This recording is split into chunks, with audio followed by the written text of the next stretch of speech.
to invest successfully when all members are of the same race than when there is diversity on the team. Why? Because they are missing out on different perspectives. We see the same negative effects in homogeneously educated groups. Venture capital teams are 18% less successful when they invest with another venture capitalist who graduated from the same alma mater. So if the lunch table behavior I was witnessing extended to the meeting table, this organization's teams were probably not performing as well as they could. It might also help to explain the confusing interviews I'd just conducted with Tawny and Jim. In fact, it might explain why, in general, most corporate diversity efforts fail. I thought Jim had said all the right things about leadership during our conversation, but Tawny's experiences did not jive with her boss's words. I felt as though she was talking about a completely different person than the one I had met. It was classic he said, she said. He said, "I really like people to try new things. That is how we innovate." She said, "Let's just say if someone's new idea doesn't work, there will be consequences." He said, "I am all about empowerment. I like to let people do things their own way." She said, "We really get no guidance at all. He calls it empowerment, but I just feel lost." He said, "I always ask for everyone's input on decisions, but at the end of the day, it is my job to decide." She said, "I am allowed to be in the room and give my opinion, but I'm not really included because, in the end, my opinion never matters."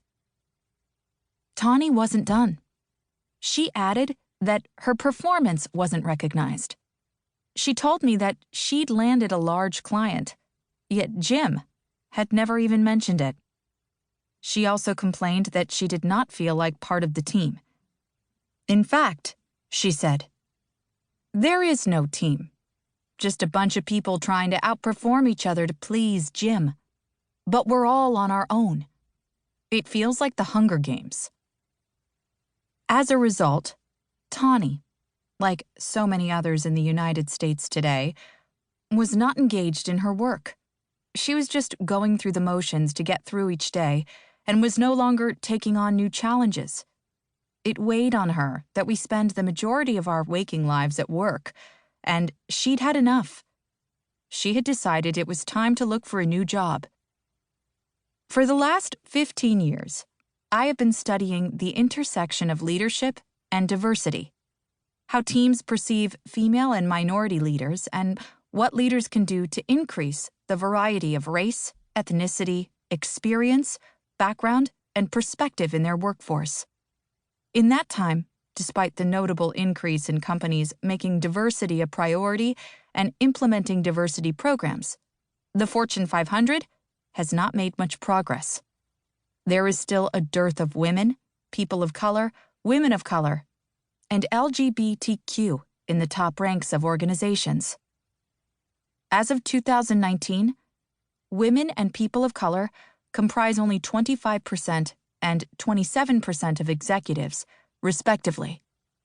Only 5% of CEOs are women. 5%.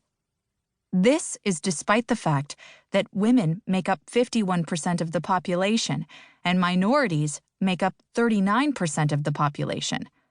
For example, 13% of the population, but fewer than 1% of Fortune 500 CEOs, is Black.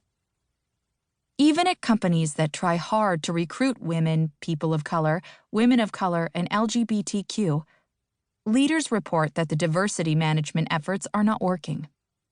In April 2016, I spoke at the White House Summit on Diversity in Corporate America to an audience of Fortune 500 chief executive officers, chief diversity officers, and other thought leaders.